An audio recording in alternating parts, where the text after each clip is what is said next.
Okay, so we're back for our fourth and final training day of the week. Today's a heavy squat day.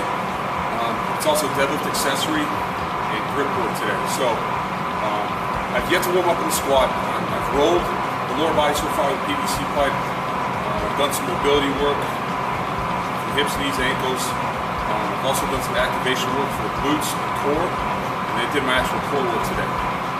So we'll warm up in the squats here. Today we have 5 triples at 80%, so it's going to be 5 sets of 3 at 480. So we'll hit those with the belt. I think the reason for doing squats is pretty obvious. In a 3-lift meet where one of the lifts is squat, you got to train the lift. So we've done 2 weeks of 5 sets of 5 on squat at 70 and 75%.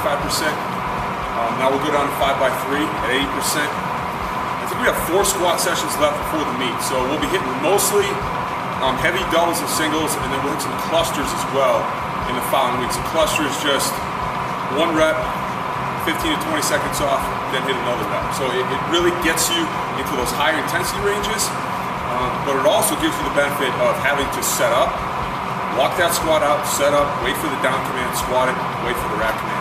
You gotta practice that stuff if we're gonna do it. Emphasis is gonna be nailing that depth, really setting a rock solid core to start, and just accelerating out of the hole as best we can. So nothing fancy about getting stronger. It's just really about outworking your components. Keep it simple. A lot of big compound movements and just work hard.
Okay, so that was a really good squat session right there.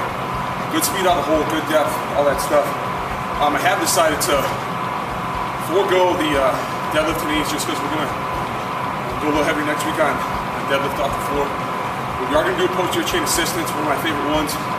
It's called barbell hip lifts. You'll see the setup, I'll show it to you. Good for the squats, you need strong glutes for the squats, but unbelievable for lockout on deadlift. Really going to emphasize the glutes.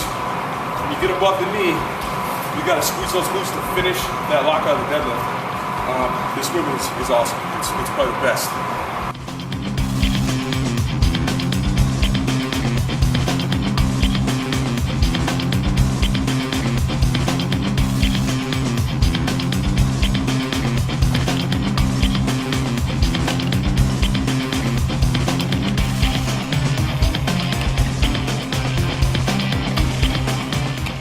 Okay, so Tuesday with deadlifts, I showed you the captain's crush grippers. I said we alternate weeks, static, holds for time with dynamic reps on those. Since we did static on those this week, we went dynamic today. And I just call this a stand-up grip rather than what it's called. What I'll typically do is I'll typically go 6 sets, whether it's static or dynamic. This week's dynamic, so what I'll do is I'll go a heavy set single arm each side, a heavy set with a staggered grip, just like I hold the deadlift, and a heavy set double overhand grip. And then I'll repeat that with lighter weight with a little bit more volume. So this is pretty heavy, so I don't know what we're going to get here. At least 6 to 10 reps. This is about the heaviest I've ever gone on, so we'll see how it goes.